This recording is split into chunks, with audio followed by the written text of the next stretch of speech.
सारा मैं हूं हिमांशु द्विवेदी और स्वागत है आपका हमारी खास पेशकश चर्चा में। चर्चा के तहत एक बार फिर हम उन जहर भुजी बातों पर बात करने के लिए बाध्य हैं जो कर्नाटक चुनाव में काफी मुखर रहा है।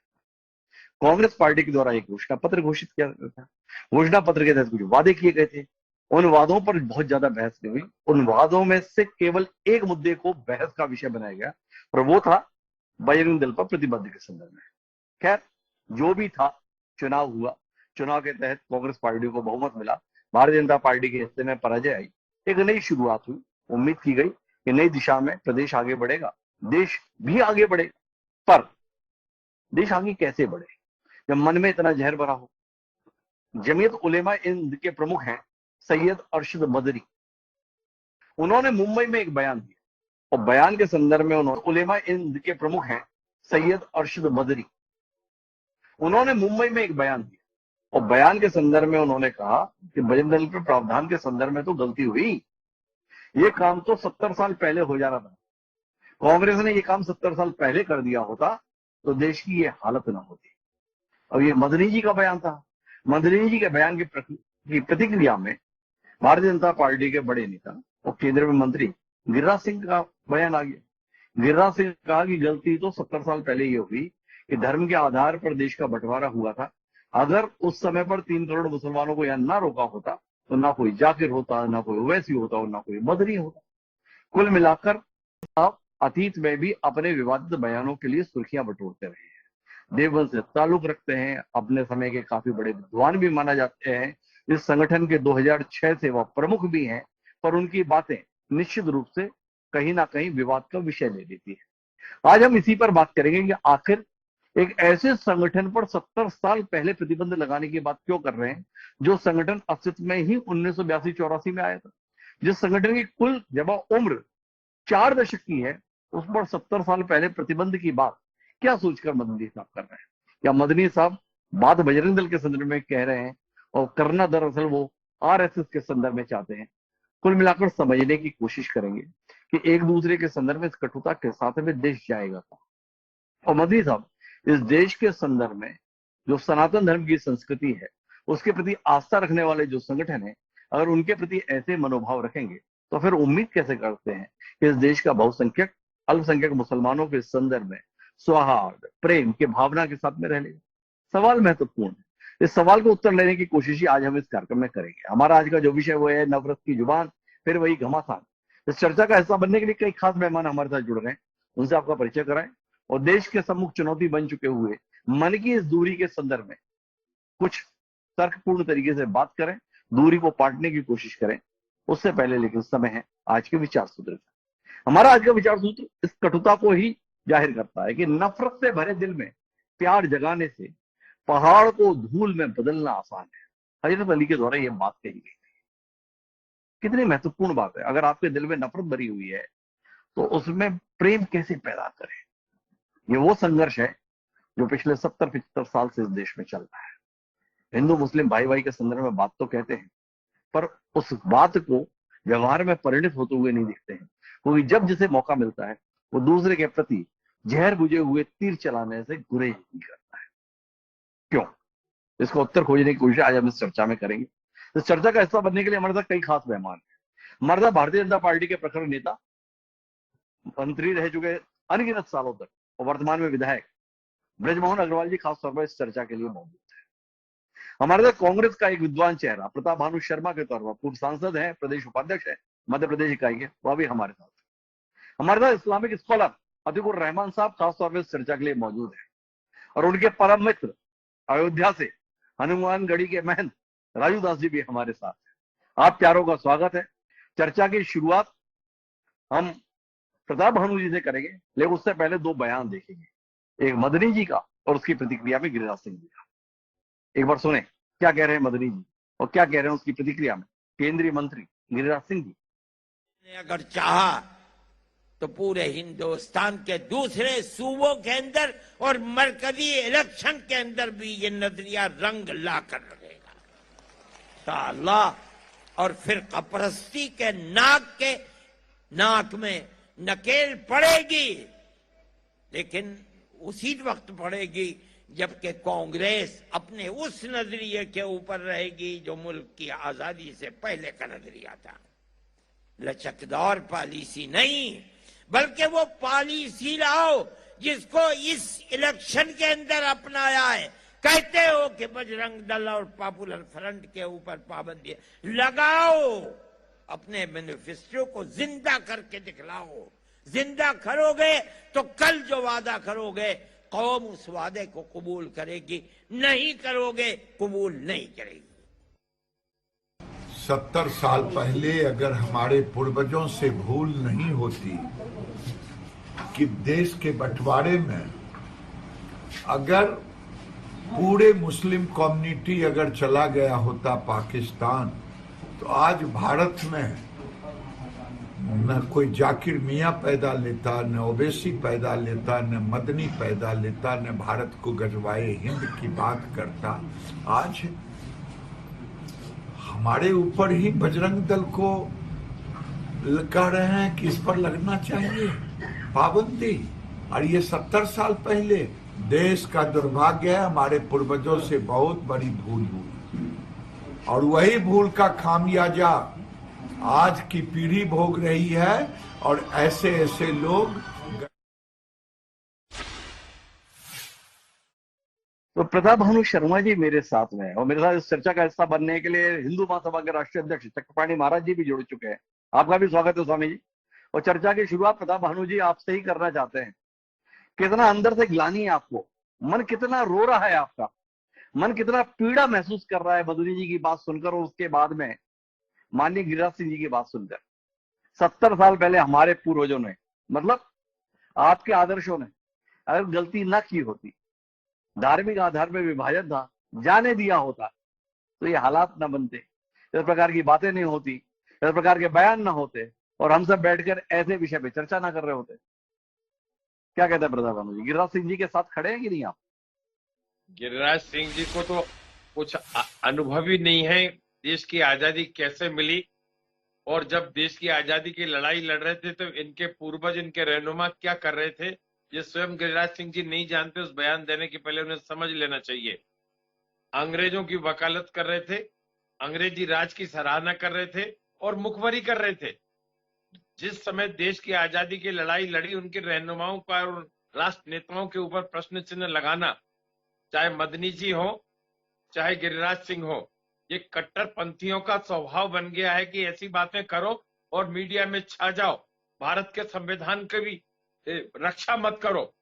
इन्हें अपनी बातें भारत के संविधान के दायरे में कहना चाहिए। हम सर्वधर्म समभाव के देश हैं, हर धर्म का आदर करना जानते हैं और ये सनातन धर्म ही हमें सिखाता है सर्वधर्म समभाव। ना तो हमने बाइबल से लिया है ना इस्लाम से लिया है, ये हमारी वेदों की संस्कृति है जो हमें विरासत में मिली है। और यदि उसमें कोई कट्टरपंथिता का पुट देगा या उसमें उसका तड़का लगाने की कोशिश करेगा तो राष्ट्र हित की बात नहीं करेगा, अपने संप्रदाय की, अपने प्रताप भानु जी थोड़ा रोकना चाहूंगा, वे क्यों मदनी जी पे नाराज हो रहे हैं? मदनी जी ने तो केवल इतना कहा ना भाई कि आपने कर्नाटक में जो वादा किया बजरंग दल पर प्रतिबंध लगाने का, वो तो लगा ही दो, और ये काम आपने 70 साल पहले कर दिया होता तो देश की ये हालत नहीं होती। तो क्यों नाराज हो रहा है? आपने जो किया उसकी सराहना ही तो कर रहे हैं, बस इतना कह रहे हैं जरा लेट कर रहे हो, जल्दी कर देते। हिमांशु साहब, आपने स्वयं अपने इंट्रो में ये कह दिया कि इसका बजरंग दल का अस्तित्व भी 84-85 में आया है, उस समय तो हुआ ही नहीं था ये। तो उन्हें अपनी बात साफ कहना चाहिए कि वो किस बारे में चर्चा कर रहे हैं, आरएसएस के बारे में बात कर रहे हैं या बजरंग दल के बारे में बात कर रहे हैं। और इस तरह की सांप्रदायिक भाषा है, इस तरह की बात संविधान की शपथ खाकर केंद्र में मंत्री रहकर उनका इनके खिलाफ कार्रवाई होना चाहिए। इस तरह के, चाहे वो मदनी हो चाहे वो ये आपके गिरिराज सिंह हो, संविधान की शपथ खाते हो आप और संविधान की दी, और उसके बाद ऐसी बातें कर दो। प्रताप भानु जी का ये कहना है। ब्रजमोहन जी भी संविधान की शपथ कई बार लिए हैं भाई, विधायक के तौर पर भी लिए, मंत्री के तौर पर भी लिए। गिरिराज सिंह जी से काफी घनिष्ठ मित्रता भी है ब्रजमोहन जी। यहाँ पे मित्र कैसी भाषा बोलते हैं प्रताप भानु जी, ये सवाल कर रहे हैं ब्रजमोहन जी। कितना विचलित हैं आप गिरिराज सिंह जी की भाषा से? देखिए, आज के समय पर सुप्रीम कोर्ट ने भी ये कहा है कि जो भारतीय संस्कृति है, जो हिंदू संस्कृति है वो यहाँ का मूल विचार है, ये सनातन का मूल विचार है। हमने वसुधैव कुटुंबकम की कल्पना की है, परंतु इस देश में रहने वाले कुछ लोग अगर इस देश को अशांत करने की कोशिश करते हैं, अगर धर्म के नाम पर आतंकवाद करते हैं, अगर अपराध करते हैं, पूरे देश में अगर आतंकवादी पकड़े जाते हैं, पूरे देश में अगर अपराध करने वाले पकड़े जाते हैं, तो उसमें एक विशेष समुदाय के लोग क्यों होते हैं? उनके लिए तो पाकिस्तान भी बनाया गया। आज पाकिस्तान की क्या हालत है? भारत में जिनको पूरी स्वतंत्रता के साथ में आज मोदी जी की जितनी योजनाएं हैं वो गरीबों के लिए, उसमें मुस्लिम गरीबों को भी फायदा मिल रहा है। परंतु बजरंग दल विश्व हिंदू परिषद का एक संगठन है जो प्रभु राम भगवान के मंदिर के लिए जब आंदोलन चल रहा था, उस आंदोलन में जब लोग जा रहे थे तो उनके ऊपर में मुस्लिम हमले हो रहे थे, उनकी सुरक्षा के लिए बजरंग दल बनाया गया। और बजरंग दल कोई आतंकवादी संगठन नहीं है, वो धार्मिक संगठन है। आतंकवादी संगठनों पर प्रतिबंध लगना चाहिए, धार्मिक संगठनों पर प्रतिबंध लगाने की आवश्यकता नहीं है। आज देश में जब जब भी कोई बड़े अगर सांप्रदायिक दंगे हुए हैं तो उस दंगों के लिए दोषी कौन पाया गया है? दंगे करने वाले कौन पाए गए? तलवारें किसके पास मिली हैं? बंदूकें किसके पास मिली हैं? हम तुष्टीकरण की राजनीति को बंद कर और अगर हम सबको साथ में लेकर चलने की बात करेंगे, और वर्तमान सरकार यही काम कर रही है कि जो आर्थिक रूप से कमजोर लोग हैं और उनको धर्म के आधार पर गुमराह कर उनसे आतंकवादी गतिविधियां करवाई जाती हैं, उनसे सांप्रदायिक गतिविधियां करवाई जाती हैं, उनसे कानून व्यवस्था को तोड़ने के लिए आग्रह किया जाता है, उनको ऐसी शिक्षा दी जाती है, तो उनको हमको समृद्ध बनाने की आवश्यकता है, उनको शिक्षित करने की आवश्यकता है, उनको आर्थिक रूप से समृद्ध बनाने की आवश्यकता है, उनको परिवार चलाने के लिए व्यवस्था करने की आवश्यकता है। अगर प्रधानमंत्री आवास मिल रहे हैं तो मुस्लिमों को सबसे बड़ी संख्या में उनको मिल रहे हैं। अगर नल जल योजना लग रही है तो उनके घरों में सबसे ज्यादा लग रही है। अगर 1 रुपए किलो का अनाज मिल रहा है तो उनको सबसे ज्यादा मिल रहा है। सरकार की जितनी भी योजनाएं हैं उन योजनाओं का 99% फायदा कोई उठाता है तो एक विशेष समुदाय के लोग उठाते हैं। इस पर तो कभी हमने प्रश्न चिन्ह नहीं लगाया, तो फिर आप बजरंग दल पर प्रश्न चिन्ह क्यों लगा रहे हैं? ब्रजमोहन जी, एक बात समझ में नहीं आई। मदनी जी के विरोध में तो आप बहुत बोल लिए, पर अपनी ही पार्टी के बड़े नेता, आपके अपने निजी मित्र गिरिराज सिंह जी का समर्थन करने में आप क्यों कब आ गए? भाई, गिरिराज सिंह जी ने कहा हमारे पूर्वजों से गलती हुई, हमारे पूर्वजों ने ये 3 करोड़ लोगों को अपने यहाँ रोक लिया, ना रोका होता तो ना मदनी होते, ना ओवैसी होते, ना जाकिर मियां होते। आप कुछ भी नहीं बोले इस पे? क्यों नहीं बोले? उन्होंने गलत कहा। उन्होंने कहा कि जब द्विराष्ट्र की बात आई तो गांधी जी ने, नेहरू जी ने, जब यहां से हिंदुओं को पाकिस्तान से भगा दिया गया, उनको जलाया गया, उनको काटा गया, उनको मारा गया, उनकी संपत्तियां लूटी गई, आज भी वहां पर हिंदू सुरक्षित नहीं है।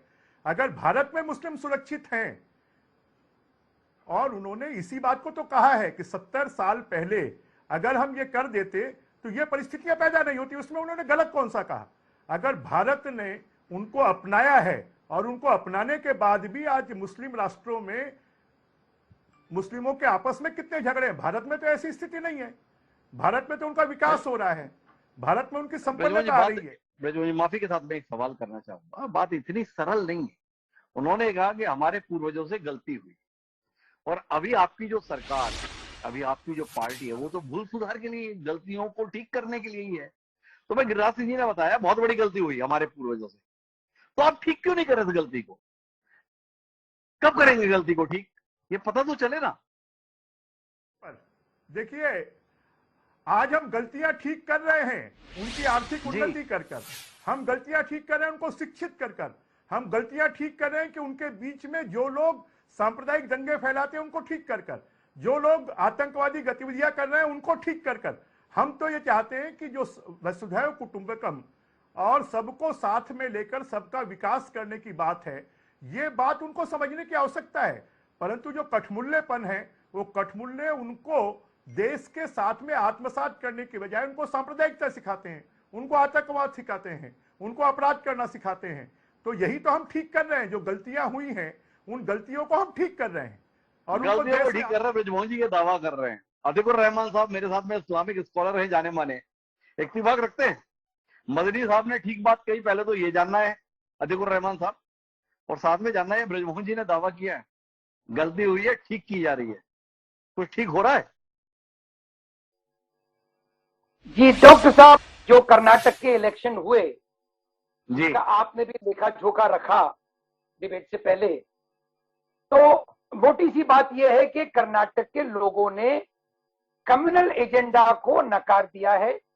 ये बीजेपी की हार से ये बात साबित हो चुकी है कि जय बजरंग बली को भी बीच में लाया गया, पीएफआई को भी बीच में लाया गया, और बजरंग दल के बैन करने के बावजूद कोई ऐसा असर नजर नहीं आया कि कम्युनल वोट पड़े हो कर्नाटक के अंदर। तो मोटी सी बात अगर हम सब समझना चाहें तो कम्युनल एजेंडा बीजेपी का रिजेक्ट हो चुका है। बीजेपी की हार से ये बात साबित होती है। अब अगर चाहे वो मदनी साहब हो, डॉक्टर साहब आप मुझे जानते हैं कि मैं ये सब चीजों में यकीन नहीं रखता हूं, और आप इसको डेमोक्रेटिकली ले लीजिए या कोई भी बड़ा अगर लीडर हो मुसलमानों के अंदर और अगर ऐसी ओछी बात करे जिसमें से कम्युनल बदबू आए, उसको हम मुसलमान नकार देते हैं। वो निचले तबके के मुसलमान हो, वोटर हो, आम मुसलमान हो, या जो भी कैटेगरी आप देना चाहे, मुसलमान या आज कर्नाटक के वोटर ने ये साबित कर दिया है कि अगर वोट पड़ेगा डॉक्टर साहब, तो वो वोट होगा डेवलपमेंट का, वो वोट होगा उन्नति का, वो वोट होगा एंटी कम्युनल। इसको कांग्रेस भी अगर अपनी स्ट्राइड में लेना चाहे, बीजेपी भी अपनी स्ट्राइड में लेना चाहे, तो सुभान अल्लाह। तीसरी इंपॉर्टेंट बात यह है डॉक्टर साहब, जो पास में गलतियां सुधारने की बात कर रहे हैं ब्रिजमोहन जी आपके सामने, आप देखिए कितनी सुनहरी बात कर रहे हैं, कितनी सुनहरी बात कर रहे हैं।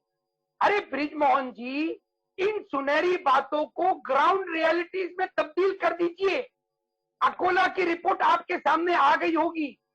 चुन चुन के पुलिस महाराष्ट्र के अकोला में मुसलमानों को रात के 3 बजे जाके अरेस्ट कर रही है।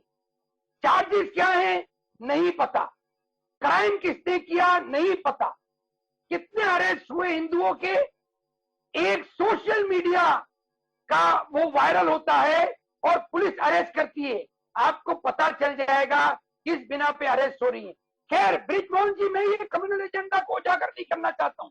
मदनी साहब ने जो बात की है उस बात का सीधा सा तोड़ आपके पास ये होना चाहिए कि जितने कम्युनल ऑर्गेनाइजेशन हैं वो बैंड होना चाहिए, चाहे वो कोई भी हो। मैं नाम लूंगा तो इस डिबेट के अंदर तिपक्का पड़ जाएगा।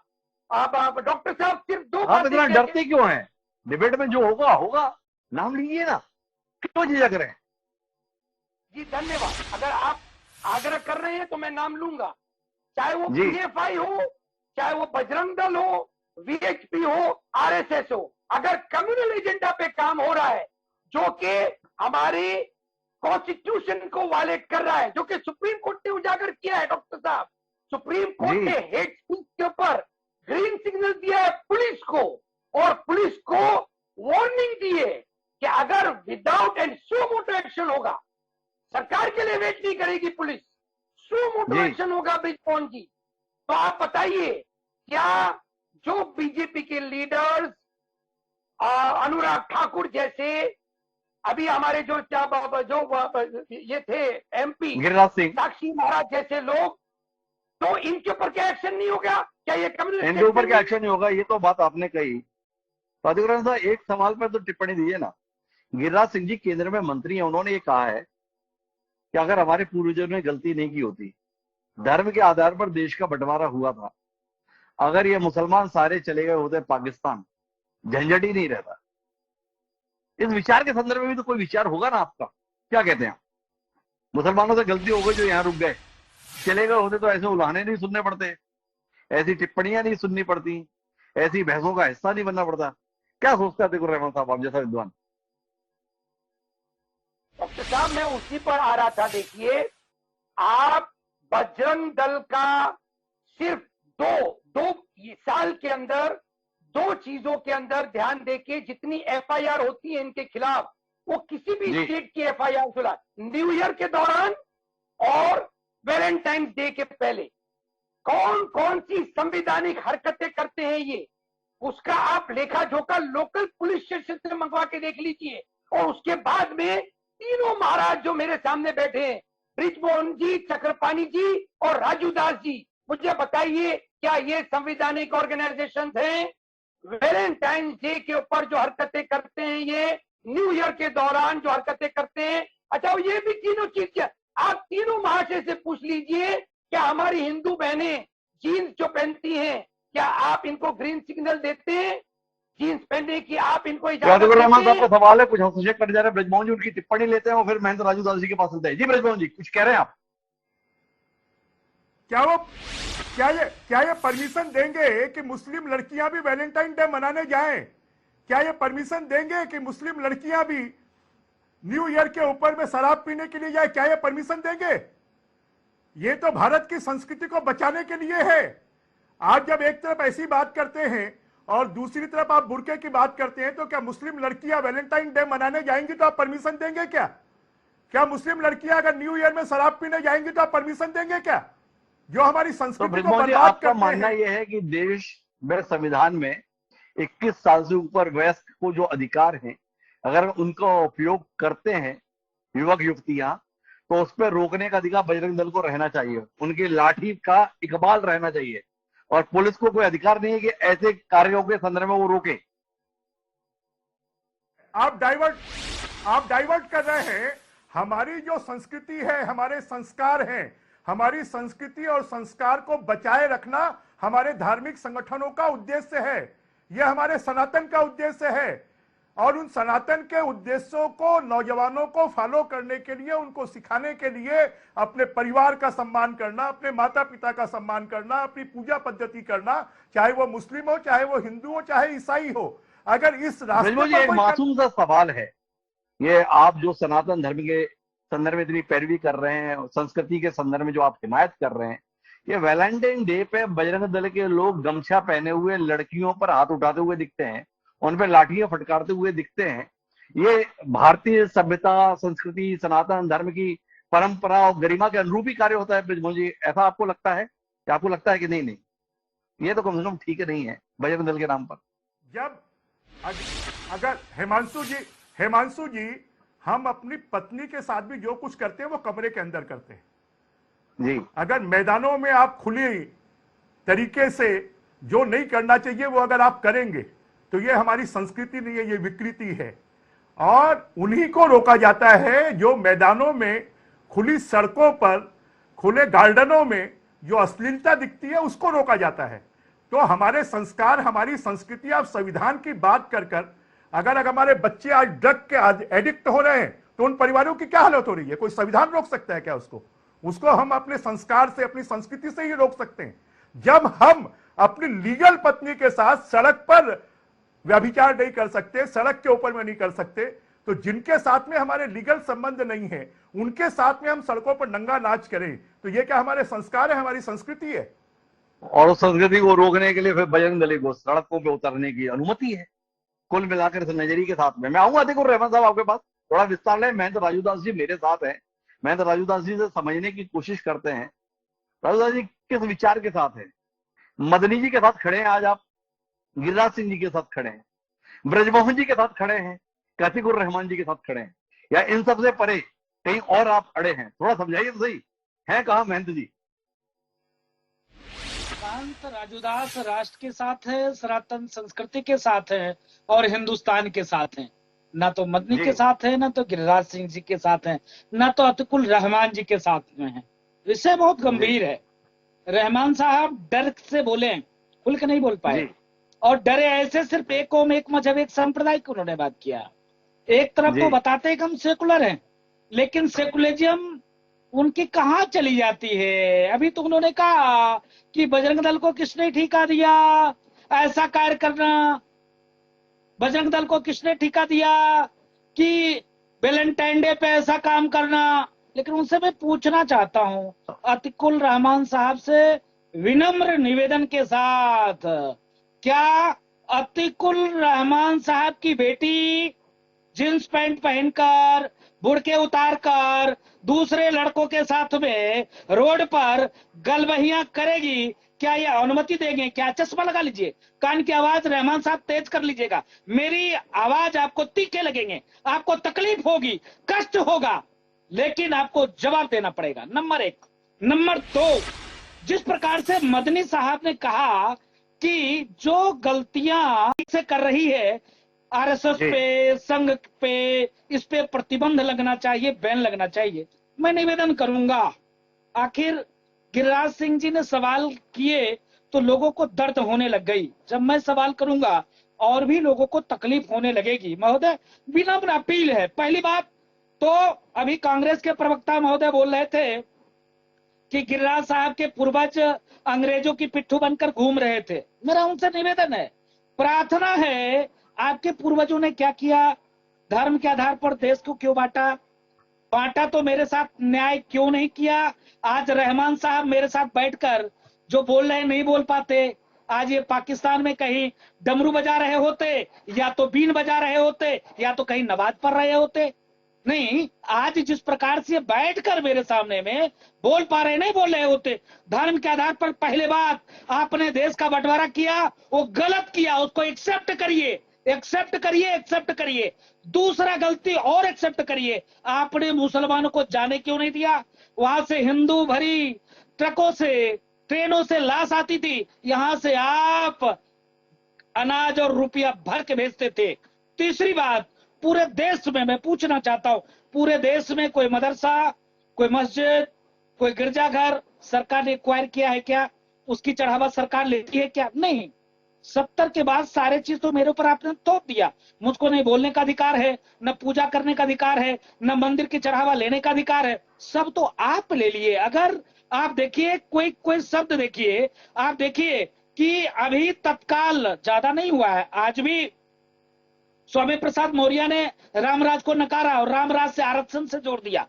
भाई, आप बीजेपी पे सवाल करो, आरएसएस पे सवाल करो, बजरंग दल पे सवाल करो, राजू दास पे सवाल करो, योगी जी से सवाल करो, लेकिन योगी जी का मतलब सनातन संस्कृति नहीं होता। राजू दास का मतलब पूरा भगवा वेश ही नहीं होता।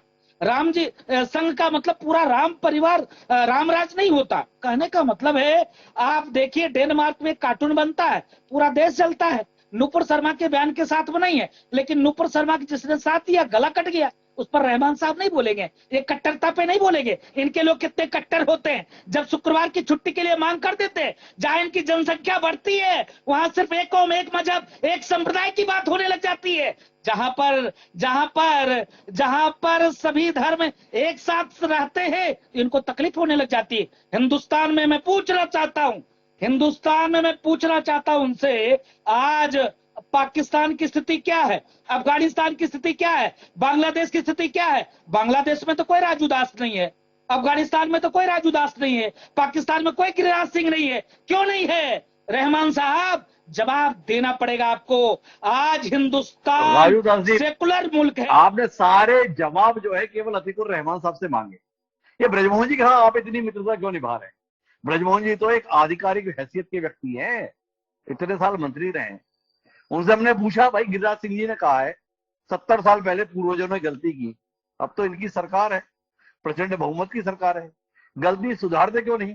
उन्होंने हमें दुनिया भर की बातें बता दी, पढ़ा रहे हैं, लिखा रहे हैं, मुफ्त अनाज दे रहे हैं, मुफ्त घर दे रहे हैं, ये दे रहे हैं तो बहुत अच्छा काम कर रहे हैं। और प्रताप भानु जी की पार्टी कर देती है तो गुनाह हो जाता है। इसको लेकर आप सवाल नहीं कर रहे हैं? ब्रजमोहन जी के साथ क्या दोस्ती आपकी? नहीं, एक मिनट और लेंगे, एक मिनट आपका और लेंगे। विषय बहुत गंभीर आपने पूछा है। ब्रजमोहन जी से ही मेरा सवाल है। ब्रजमोहन जी ने कहा कि हम गलती सुधार कर रहे हैं, लेकिन जो ओरिजिनल गलती है वो सुधार नहीं कर रहे हैं। भाजपा से गलती क्या हुई, ब्रजमोहन जी को चिंतन करना पड़ेगा। भाजपा को एक वोट मुसलमान नहीं करता, आपको तकलीफ नहीं होना चाहिए, आप भी मुझको रोकेंगे नहीं। भाजपा को एक वोट मुसलमान नहीं करता, ये रहमान साहब ने कह दिया। आप समझ जाइए, रहमान साहब, सबका साथ, सबका विकास, सबका विश्वास करने से काम नहीं चलेगा। अब तो स्थिति ये है इनकी, मुसलमान कौम का हम 3 हमारे 70, सबके हाथ में एक एक पत्थर, ये स्थिति इन लोगों ने बना के रखी है। इनको शुक्रवार को छुट्टी चाहिए, इस्लामिक कानून चाहिए, इस्लाम से जो चलेगा वही बात करेगा। कान खोलकर सुन लो। माननीय ब्रिजमोहन जी, आपसे निवेदन है, आप सनातन की बात करो, हिंदू की बात करो, हिंदुत्व की बात करो। अब हिंदुत्व की विकास की बात करो, हिंदुओं के साथ की बात करो। इस्लाम आपके साथ न था, न है, न रहेगा। अपनी गलती को सुधार करो। नहीं सुधार करोगे तो आज बजरंग दल पे बैन लग रहा है, संघ पे बैन लगेगा। रहमान साहब कहेंगे भाजपा पर भी बैन करो, ये बोलने के लिए तैयार है। ये स्वतंत्र है, क्योंकि यहाँ डेमोक्रेसी है, यहाँ संविधान की राज है। जिसकी जिसकी संख्या भारी, उसकी उतनी हिस्सेदारी। आप समझो, जब हम बहुसंख्यक हैं तब हम बोल पा रहे हैं। जिस दिन हम अल्पसंख्यक हो जाएंगे, उस दिन रहमान साहब मेरा कान पकड़ेंगे और भगा देंगे, सलाखों के पीछे करा देंगे, जेल के अंदर करा देंगे, फांसी चढ़वा देंगे। यही रहमान अरे साहब आप तो के डराने लगे बच्चे। महंत जी, इतनी जल्दी मुझे आना है प्रताप भानु जी के पास, लेकिन महंत जी ने तो इतना डरा दिया कि मुझे ब्रजमोहन जी के पास जाना पड़ेगा। ब्रजमोहन जी बताया महंत राजू दास जी ने, बंद करो ये नौटंकी, खाएगा सबका साथ, सबका विकास, केवल एक ही जने का विकास, लाइए कुछ बदलाव। क्या कहते हैं ब्रजमोहन जी? देखिए हेमांशु जी, महंत जी एक धार्मिक संत हैं और वो जो कुछ कह रहे हैं वो अच्छा कह रहे हैं और ये सैद्धांतिक रूप से अच्छी बातें हैं। परंतु भारतीय जनता पार्टी इस देश में विकास के लिए आई है, इस देश में सबको साथ लेने के लिए आई है। और ये बात सही है कि भारतीय जनता पार्टी अगर आज मुस्लिम पूरे विश्व में जितने सुख से हिंदुस्तान में है उतना कहीं पर भी नहीं है, और इसलिए उनको इस देश में वो वोट दें या नहीं दें इससे फर्क नहीं पड़ता है, परंतु इस देश के विकास में वो भागीदार बने, वो आतंकवादी ना बने, वो सांप्रदायिक दंगे करने वाले ना बने, वो अपराधी ना बने। इसको रोकने की आवश्यकता है। और जितने ये मुस्लिम लीडर्स हैं, मैं आपसे ही पूछना चाहता हूं कि आज भारत में जिस प्रकार से उनका विकास हो रहा है, उनकी आर्थिक स्थिति अच्छी हो रही है, उनको योजनाओं का फायदा मिल रहा है, उसके बाद भी ये सांप्रदायिक बातें कर कर हमारे मुस्लिम नेता लोग उनको भड़काने की कोशिश क्यों करते हैं? आज अगर कर्नाटक का रिजल्ट आया, अभी मोदी जी ने कहा, अभी मुस्लिम नेता ने कहा कि वहां के लोगों ने न्याय कर दिया, ये भारत में ही हो सकता है। पाकिस्तान में तो वहां के पूर्व प्रधानमंत्री को उठा के जेल में डाल दिया जाता है। आप तो ये हिंदुस्तान में इतना बोल पा रहे हैं, वहां पर इतना बोल भी नहीं सकते। अगर आपको इतना अधिकार है तो आप कम से कम तारीफ करिए। पिछले 8 सालों में, 9 सालों में मोदी जी के नेतृत्व में मुस्लिमों का कितना आर्थिक विकास हुआ है। सांप्रदायिक दंगे कांग्रेस के राज में कितने होते थे, आज उन सांप्रदायिक दंगों पर नियंत्रण क्यों हो गया है, इसके बारे में बात करें। धार्मिक नेता होने के नाते, धार्मिक संत होने के नाते उन्होंने जो बात की वो सही बात की। और आने वाले समय में भारत में हम ये सहमति बनाना चाहते हैं कि सबके लिए एक कानून हो, शरीयत कानून अलग ना हो, हिंदू विवाह कानून अलग ना हो, सबके लिए एक कानून हो, सबके लिए एक बराबरी का अधिकार हो। ये भारत में जिस दिन हो जाएगा उस दिन सभी समस्याओं का समाधान हो जाएगा, ये सांप्रदायिकता ये सब समाप्त हो जाएगी। और इसलिए मुस्लिम नेताओं को भी इस बात के लिए, मुस्लिम संतों को भी इस बात के लिए तैयार होना चाहिए कि हम भारत में रह रहे हैं तो भारत में सबके लिए एक जैसा कानून होना चाहिए। कोई अलग अलग, मुस्लिम शरीयत अलग नहीं होना चाहिए, हिंदू अलग अलग नहीं होना चाहिए। जिस दिन सबके लिए एक कानून हो जाएगा उस दिन ये सब समस्याएं समाप्त हो जाएगी। और ये जो हम चर्चा करने बैठे हैं, चर्चा भी हम नहीं करेंगे। ब्रजमोहन जी का कहना है कि कानून जिस दिन बन जाएगा, लेकिन सवाल तो इस बात का है ब्रजमोहन जी, एक इतनी बड़ी आबादी देश में मुसलमानों के तौर पर है, उसको इस कदर खारिज करने का, उनके प्रति इतनी दुर्भावना के साथ अगर केंद्र में बैठा हुआ मंत्री बोलेगा तो बात कहां जाकर रुकेगी? ये बात आपको डराती नहीं है? हिमांशु जी, विश्व के बहुत से ऐसे राष्ट्र हैं जो मुस्लिम होने के बाद भी वहां पर सबके लिए बराबर कानून है जी। भारत में क्यों नहीं हो सकता? और केंद्र में बैठे हुए मंत्री ने ऐसी कोई बात नहीं की है। उन्होंने कहा है कि पूर्व में हमारे पूर्वजों ने गलती की, उसके कारण भारत की स्थिति हो रही है। अगर भारत में सांप्रदायिक दंगे, अगर भारत में आतंकवाद, अगर भारत में सांप्रदायिकता नहीं हो तो भारत और तेजी से विकास करेगा। उन्होंने कोई गलत बात नहीं कही है। उन्होंने कोई गलत बात नहीं की है, ब्रजमोहन जी ने कहा। मैं वापस प्रताप भानु जी आपके पास आता हूं और आपसे समझना चाहता हूं, ये हमें अतीकुर रहमान साहब कर्नाटक का हवाला देके बता रहे थे कि कम्युनल को खारिज कर दिया, पर एक आकलन तो यही आ रहा है कि कम्युनल खारिज नहीं हुआ बल्कि कम्युनल एकजुट हुआ। मुसलमान जो बड़ी संख्या में जेडीएस को वोट करते थे वो वापस अपनी पुरानी संस्था के प्रति लौटाए जिसका नाम कांग्रेस है, और कांग्रेस को एक मुश्त वोट कर दिया, इसलिए कर्नाटक में सीटों का समीकरण बदल गया। क्या कहते हैं प्रधानमंत्री? बजरंग दल पर बैन का ऐलान काम कर गया, इसीलिए मदनी जी का इतना हौसला हो गया। जी हिमांशु जी, जी जो कर्नाटक का वर्डिक्ट है, जो वहां का फैसला आया है, वो करप्शन और कम्युनल दोनों ही आधार पर आया है।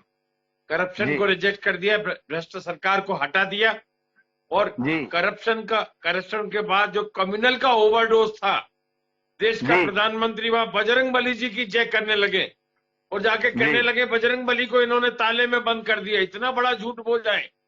बजरंग बली और बजरंग दल में जमीन आसमान का फर्क है। बजरंग बली, हनुमान जी हमारे भगवान हैं, इष्ट देव हैं। बजरंग दल भगवान नहीं हो सकता। बजरंग बली का अपमान मत करिए। जनता ने वो जवाब दिया है उसमें कि इस तरह के कम्युनल लेकर यदि देश का प्रधानमंत्री बात करेगा, सबका साथ सबका विकास का झूठा मुखौटा लगाकर यदि भारतीय जनता पार्टी के लोग काम करेंगे और अंदर से नफरत फैलाएंगे, ये जवाब दिया है कर्नाटक की जनता ने। तो प्रताप भानु जी, आप तो महेंद्र राजूदास जी के डर को इतनी जल्दी जायज ठहरा दे रहे हैं।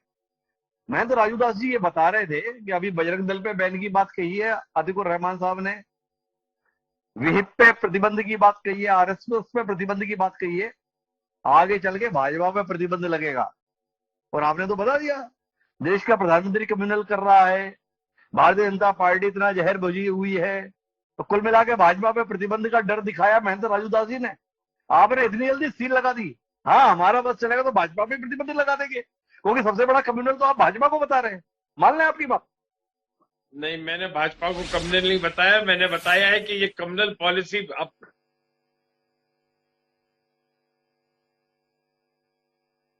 करते हैं, संविधान का और कानून का पालन नहीं करते हैं। तो जी इसकी दिशा तो प्रधानमंत्री को खुद दिखाना चाहिए। जब वो स्वयं जाकर गलत। आप इतने डरे सहमे से क्यों हैं? मैंने भाजपा को कम्युनल नहीं बताया, तो भाजपा करती ऐसी है। इस बयान के क्या मायने दर्शक समझ नहीं पाएंगे? थोड़ा हमें समझाइए। मतलब भाजपा कम्युनल नहीं है और काम ये लोग ऐसा सारा करते हैं। सिर्फ कांग्रेस ही इनका मुकाबला करती है, दूसरे लोग तो एक अगल बगल झांकते हैं। यदि संविधान की रक्षा कर रही है तो कांग्रेस कर रही है, संविधान संस्थाओं की रक्षा कर रही है तो कांग्रेस कर रही है, देश में सद्भावना की बात कर रही है तो कांग्रेस कर रही है। और उसका सबसे जीता जागता उदाहरण, हमारा प्रचार किसी भी हद तक कर्नाटक में नीचे नहीं गया। हमने उसे कम्युनल लाइन से अलग हटकर जो भी अतिवादी बात करेगा, चाहे बजरंग दल हो चाहे पीएफआई हो, हम उसे प्रतिबंध लगाएंगे। या जो आतंक बजरंग दल को आपने साथ मिला दिया, इसी पे तो पूरा बवाल बचा है प्रताप भानु जी। कम्युनल तो आपने कर ही दिया ना, बजरंग दल पे प्रतिबंध का ऐलान किया। पूरी भाजपा चिल्ला चिल्ला के देश को बता रही है सारा मुसलमान एकजुट हो गया, देखो क्या हो गया। सवाल है आपके लिए विचार का। मुझे आना है अतिकुर रहमान साहब के पास, लेकिन महेंद्र राजूदास जी के पास में कुछ कहने के लिए है। एक बार सुनते हैं महेंद्र जी क्या कह रहे हैं। ये महेंद्र जी। नहीं, जी, देखिए, मैंने जो कहा प्रत्यक्ष किम प्रमाणम, कांग्रेस के वरिष्ठ नेता ने, पूर्व सांसद ने दे दिया। साफ साफ शब्दों में उन्होंने कह दिया ना जो मैं कह रहा था, सीधे सीधे उन्होंने कह दिया। विषय बहुत गंभीर है, बहुत गंभीर विषय है, ये बहुत सोचनीय विषय है। जब तक आप देखो हिंदू बहुसंख्यक है तभी तक यहाँ संविधान का राज है। जिस दिन हिंदू अल्पसंख्यक हो जाएगा उस दिन संविधान का राज नहीं रहेगा। एक कौम, एक मजहब, एक संप्रदाय की बात होगी, उसको आप नकार नहीं सकते, क्योंकि यहाँ संविधान की राज है। संविधान के राज में डेमोक्रेसी व्यवस्था है, जिसकी जितनी संख्या भारी उसकी उतनी हिस्सेदारी। इस तर्ज पर यहाँ पर राजनेता जनतंत्र के हिसाब से जिसको वोट मिलेगा, उत्तर प्रदेश में देख लीजिए जो चुनाव, नगर निकाय चुनाव हुआ है, सबके सब सीट बीजेपी जीत गई। कोई आया, कोई नहीं आया। और अभी मोहन जी बोल रहे थे हम सबका साथ सबका विकास सबकी विश्वास की बात करते, हम सबको सुरक्षा, संस्कार, हम सबको जो मेडिसिन, हम सबको शिक्षा, ये देने की कोशिश करते हैं। मुस्लिम आतंकवादी न बने, निवेदन है उनसे। पूरे विश्व में जहाँ पर भी मुसलमान पकड़े जाते हैं, हिंदुस्तान में भी जहाँ मुसलमान पकड़े जाते हैं, कोई डॉक्टर होता है, कोई इंजीनियर होता है, कोई साइंटिस्ट होता है, सब पढ़ा लिखा होता है। ऐसा क्यों होता है? जब तक इनके सोच को आप नहीं बदलोगे, इनके विचार को जब तक आप नहीं बदलोगे, तब तक आप अनाज दे दो फ्री में, आप चिकित्सा दे दो फ्री में, मकान दे दो फ्री में, ये सुधरने वाले नहीं है। ये चिंतन करने सुधरने की वाले नहीं है। महेंद्र राजदास जी बहुत आक्रामक है। पर महेंद्र जी एक सवाल आपसे और पूछना है, फिर अतिकुर रहमान साहब के पास चलना है। आप बार बार बता रहे हो हमें और डरा रहे हो सीधे शब्दों में कि जब तक बहुसंख्यक हिंदू है तब तक ही संविधान का राज है, जैसे ही अल्पसंख्यक हो जाओगे कुछ बचेगा नहीं। तो भाई आप नुस्खा तो बताओ कैसे हिंदू बहुसंख्यक बना रहे, थोड़ा ये भी तो ज्ञान आपसे मिल जाए ना। संत है आप, समाज को दिशा देते हैं, थोड़ा पता तो चल जाए। नहीं नहीं नहीं नहीं, मैं पुनः निवेदन करूंगा, हाथ जोड़कर अपील करूंगा कि मैं किसी को डरा नहीं रहा, मैं निवेदन जी। कर रहा हूँ, जो सही बात है वो बता रहा हूँ। आज देखिए जम्मू कश्मीर में स्थिति क्या हुआ। जम्मू कश्मीर से जब कश्मीरी ब्राह्मण को मारा गया, काटा गया, भगाया गया, लोगों ने क्या दिया, कश्मीरी ब्राह्मण, ब्राह्मण नाम दे दिया। कोई बोले ही ना, कोई सवाल ही ना उठाए, क्या अरे साले पंडित मारे जा रहे हैं, क्या मतलब है, मारे जाने दो, कोई दिक्कत नहीं है, कोई समस्या नहीं है, मारे जाने दो। लेकिन नहीं, वहाँ कश्मीर के हिंदू मारे गए, काटे गए, भगाए गए। हिंदुस्तान में ही जहाँ डेमोक्रेसी है, जहाँ लोकतंत्र है, आज देखिए उत्तर प्रदेश में एक गुंडा मार दिया जाता है विदेश के संसद भवन में, वहाँ का सांसद यह बोलता है कि हिंदुस्तान में मुसलमानों के साथ जाति हो रही है। मैं पूछना चाहता हूँ, रहमान साहब बैठे हुए हैं, हिंदुस्तान का किसी मुसलमान ने ये नहीं कहा कि हाँ वो दोनों गुंडे थे, अपराधी थे, उनके ऊपर 100 मुकदमे हैं और 80 मुकदमे ऐसे हैं जहाँ पर मुसलमानों बहन बेटी की इज्जत लूटना, मदरसे को कब्जा करना, मुसलमानों को मारना, ये किसी को नहीं दिखाई दिया। क्या दिखाई दिया, अरे मुसलमान को मारा गया, देश के मुसलमान, पूरे विश्व में शोर शराबा मचाया। तो क्या मैं डरवा रहा हूँ, ये सही बात कर रहा हूँ, तो आपको भी दिक्कत हो रही है। आप ये बता रहे हो कि राजूदास जी डरवा रहे हो। देखिए विषय यही है, जब तक जनसंख्या नियंत्रण कानून। जी आपने मेरा सवाल सुना नहीं, मैंने आपसे ये पूछा कि महेंद्र जी आपने बता दिया जब तक हिंदू बहुसंख्यक है तब तक ही ठीक है, तो हिंदू बहुसंख्यक बना रहे इसके लिए क्या करें, ये मेरा सवाल है। इसका भी तो कोई उत्तर देंगे आप? उत्तर देंगे महोदय, उत्तर देंगे। जब तक सड़ी हुई जातिवादी मानसिकता से दूर हिंदू नहीं हटेगा, जब तक सामान्य नागरिक संहिता आप नहीं लगाएंगे, जब तक जनसंख्या नियंत्रण कानून नहीं लगाएंगे, जब तक सबको एक संविधान के तहत सबको अधिकार नहीं देंगे, तब तक ये संभव नहीं है कि हिंदू को। तब तक ये संभव नहीं। महेंद्र राजूदास जी ने सीधे तौर पर ब्रजमोहन जी को कटघरे में खड़ा कर दिया, भाई समान नागरिक संहिता जब तक आप नहीं लाओगे, जनसंख्या नियंत्रण कानून नहीं लाओगे, तब तक बात बनेगी नहीं। मैं आऊंगा ब्रजमोहन जी के पास इसका उत्तर लेने के लिए, लेकिन पहले अतिकुर रहमान साहब के पास आना चाहता हूँ। अतिकुर रहमान साहब, पूरी चर्चा में मानो मुसलमान खलनायक के तौर पर ही खड़ा हो गया। इस बात पर शिकायत है कि अतीक अहमद जैसा बदमाश मारा जाता है, इस देश के पढ़े लिखे मुसलमान उसका स्वागत करने के लिए तत्पर नहीं होते हैं। विदेश से भी आवाज इस रूप में प्रस्तुत कराई जाती है कि देखो मुसलमानों के ऊपर कितना जुल्म हिंदुस्तान में हो रहा है। इस बात पर महेंद्र राजूदास जी को शिकायत है कि कश्मीर से ब्राह्मणों को, पंडितों को मारकर भगाया गया, पढ़े लिखे मुसलमानों ने इसके खिलाफ कोई आवाज, आंदोलन नहीं चला। थोड़ा बताएंगे आप अतिकुर रहमान साहब, कि आपको नहीं लगता है वाकई संतुलन में कहीं ना कहीं गड़बड़ तो है? डॉक्टर साहब पान जी की बहुत इज्जत करता हूं मैं, इन्होंने जो इल्जामात मुझ पर लगाए हैं, मैं समझ रहा हूं कम से कम 100 से ज्यादा इल्जामात लगा दिए हैं, और इतना वक्त शायद आज हमारी चर्चा में आप मुझे नहीं देंगे कि मैं एक एक का जवाब दूं। मुख्य तौर पर जो इन्होंने बच्चों की बात की बजरंग दल के संदर्भ में और वैलेंटाइन डे के संदर्भ में, इस पे कहूंगा, और मैं फिर मूल प्रश्न पे आऊंगा जो वो मुस्लिम वोट बैंक स्विंग है उसके ऊपर। राजूदास जी और ब्रजमोहन जी, कुरान और रविंद्रनाथ टैगोर को दो चीजों को मैं कोट करना चाहूंगा यहाँ पर। डॉक्टर साहब, रविंद्रनाथ टैगोर की एक लाइन है बच्चों के लिए, do not expect your child to walk on your footprints as he has born in different times. और कुरान मुसलमान को यह हिदायत देता है कि अपने बच्चों को अच्छी परवरिश दो, और जब वो बालिग हो जाए तो उसको खुला छोड़ दो। अच्छी परवरिश ये साबित करेगी कि वो ना आतंकवाद बने और ना कोई नंगी हरकतें करे, चाहे वो वैलेंटाइंस डे हो या न्यू ईयर हो। ता कयामत ता उम्र उसके ऊपर छड़ी लेके रास्तों के ऊपर उसको बैल की तरह या बकरी की तरह हाँकते ना फिरो। अब मैं मूल प्रश्न के ऊपर आता हूं डॉक्टर साहब आपके, कि आखिर ये मुस्लिम वोट बैंक स्विंग हो गया, ये अच्छाई के लिए है या बुराई के लिए है? मुस्लिम वोट बैंक स्विंग हो गया एक तरफा, इसके ऊपर सबको बड़ा बड़ा बड़ा ये है, दुख है। और अगर हिंदू वोट बैंक स्विंग होने की, राजू मानदास जी जब बोलते हैं कि भाई आप जातिवाद को खत्म करके हिंदू एकत्र हो जाए, इसके ऊपर किसी को ऑब्जेक्शन नहीं है। तो मैं इस संदर्भ में दो बातें कहना चाहूंगा कि अरे भाई, अगर एक समुदाय एक प्लेटफॉर्म पे आ जाता है तो इसमें डर की बात है, या ये आपको एक मजबूत मुल्क बनाने की वो देता है, सिग्नल देता है?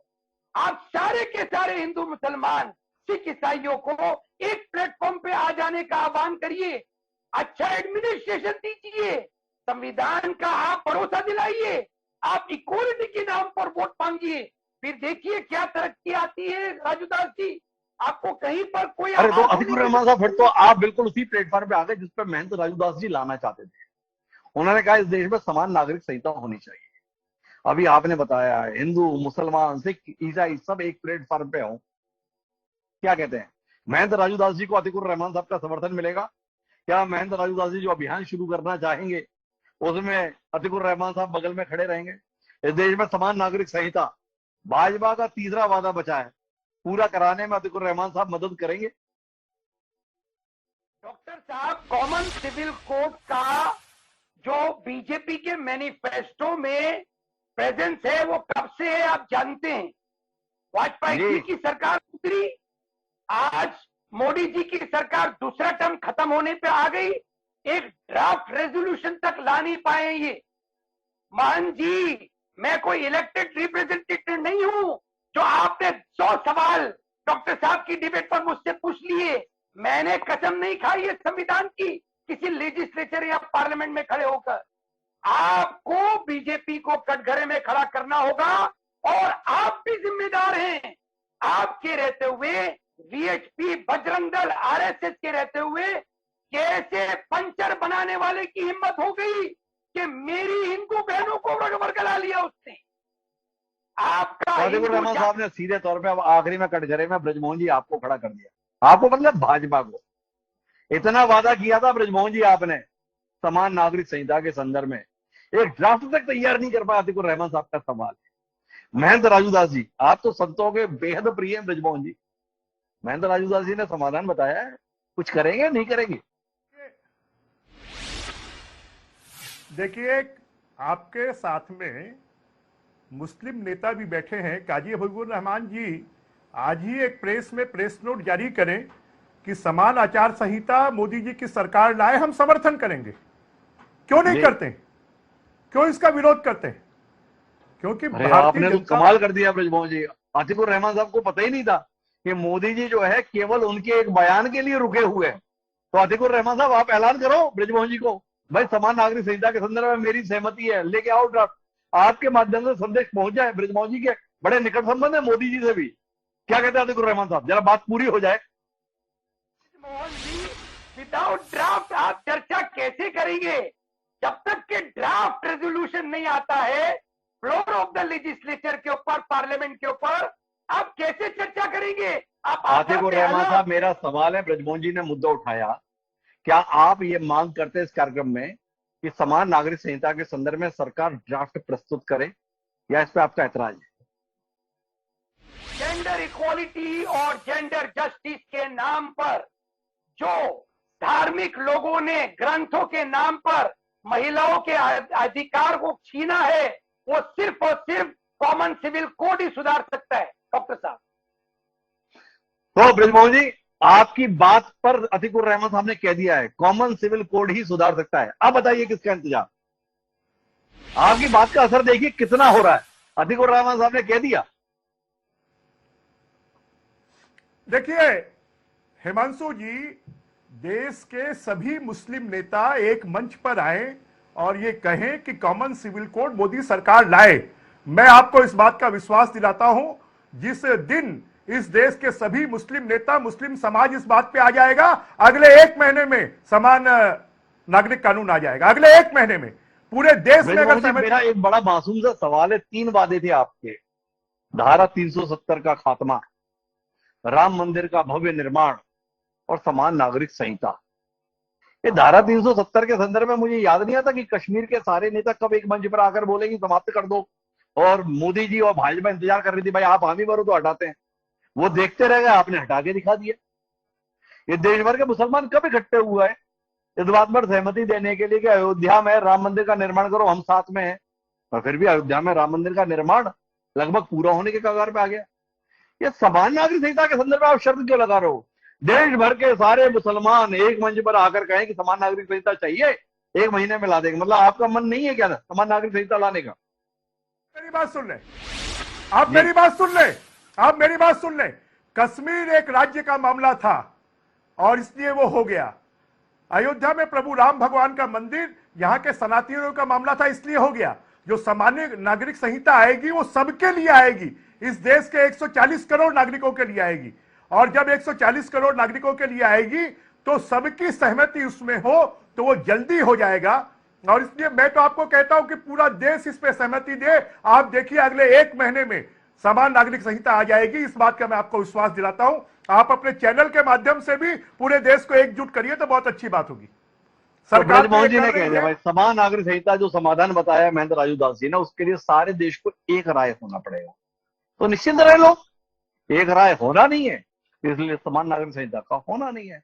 महेंद्र जी कुछ विचार कीजिएगा कैसे आएगी समान नागरिक संहिता, क्योंकि ब्रजमोहन जी की शर्त बड़ी कड़ी है।